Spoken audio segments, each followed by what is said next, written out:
अस्सलामुअलैकुम। आज अल्हम्दुलिल्लाह असम्बली हल्के याकूतपुरे में संतोष नगर बल्दी हल्के के अंदर हसनाबाद खलंदर नगर में 50 लाख रुपए की लागत से सीवर लाइन और सीसी रोड के काम का इफ्तिताह अमल में आया। नक़ीब मिल्लत बैरिस्टर असदुद्दीन अवैसी इस काम का इफ्तिताह अंजाम दिए और जवाहरपुरे के अंदर भी 10 लाख रुपए की ड्रेन और अतराफ के इलाकों के अंदर और 20 लाख रुपए के मज़ीद काम करवाए गए।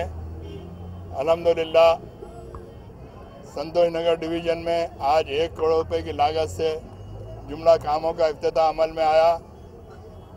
इसी तरीके से हल्के याकूतपुरे के अंदर मेरी जानिब से हमारे जो भी कारपोरेटर्स हैं और हमारे इब्तदाई के सुदूर मुतमदीन आपके मसाइल को हल करने के लिए रात और दिन जद्दोजहद कर रहे हैं। मेरी आवाम से गुजारिश है कि आपके जो भी दीगर मसाइल हैं उसको हल करवाने के लिए आप हमसे नुमाइंदगी करें।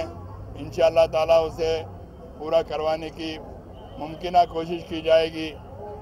मेरी आपसे गुजारिश है कि आज मजलिस इत्तेहादुल मुस्लिमीन आपके दरमियान में ईमानदारी और दियानतदारी से काम कर रही है। रात और दिन आपके मसाइल को हल करवाने के लिए हम पूरी जिद्दोजहद कर रहे हैं।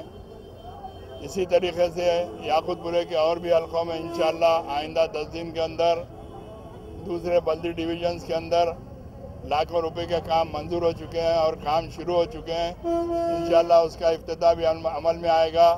फिर एक बार मैं आपसे गुजारिश करता हूँ कि आप मजलिस इत्तेहादुल मुस्लिमीन से वाबस्ता रहें, क्योंकि मजलिस इत्तेहादुल मुस्लिमीन ही आपके मसाइल को हल करवाने के लिए पूरी कोशिश कर रही है।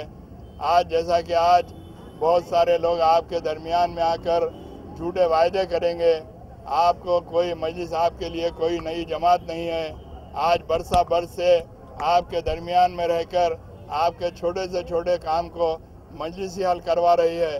फिर एक बार मेरी आपसे गुजारिश है कि आप मजलिस से वाबस्ता होकर मजलिस को और ज़्यादा मजबूत और मुस्तकम करें। शुक्रिया।